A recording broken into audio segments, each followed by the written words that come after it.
तो हेलो दोस्तों। तो आज एसएससी सीजीएल का एग्ज़ाम था यहाँ भोपाल में। मिलेनियम जो टेक्नोलॉजी इंस्टीट्यूट बना हुआ है नीलबर्ड रोड पे है।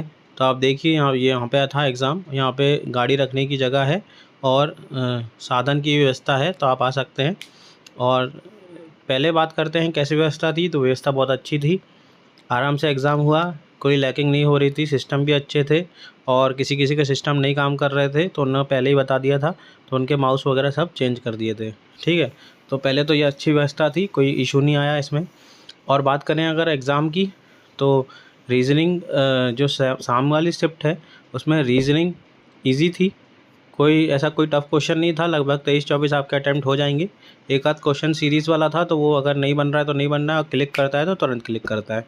ठीक है, तो रीज़निंग ईजी डूएबल थी और आपको ईजी बोलेंगे, मॉडरेटर भी नहीं बोलेंगे। और रही बत्ती अब सेकंड था जनरल अवेयरनेस। तो जनरल अवेयरनेस तो बहुत डीप में पूछा था। ठीक है, करंट अफेयर के भी क्वेश्चन थे, बहुत डीप में पूछा था। और अगर आप ऊपर ऊपर से पढ़ के गए हो तो आपसे बनने ही नहीं वाली है। लगभग 6-7 क्वेश्चन बने और बहुत ही डीप में पूछा था। और मॉडरेट ही बोलेंगे आप जनरल अवेयरनेस को। और अब बात करते हैं अपन इंग्लिश की। तो इंग्लिश भी इजी है, इजी टू मॉडरेट है, बट उसमें ये दिक्कत है कि उसमें पैराग्राफ आ रहे हैं और जो क्वेश्चन आ रहे हैं वो थोड़े लेंदी आ रहे हैं। ठीक है, जो एरर डिटेक्शन के भी और अदर भी, और डायरेक्ट इनडायरेक्ट के भी, और जो PQRS आते हैं वो थोड़े लेंदी आ रहे हैं, तो वो टाइम कंज्यूमिंग हो रहे हैं। एटलीस्ट अगर आप पढ़ोगे तो बन जाएंगे। ठीक है, तो उसको मॉडरेट बोल सकते हैं इंग्लिश को। और बची बात तो मैथ्स की, तो मैथ्स में कैलकुलेटिव आ रहा है मैथ्स बहुत।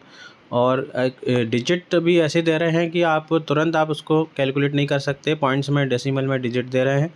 और ऐसे तो इजी टू मॉडरेट ही है मैथ्स भी, बट थोड़ा कैलकुलेटिव है। ठीक है, तो मैथ्स में भी आपके 20+ तो हो ही जाएंगे। तो यही था आज का एनालिसिस मेरा एग्ज़ाम का। और कुछ पूछना है तो कमेंट करिए। धन्यवाद।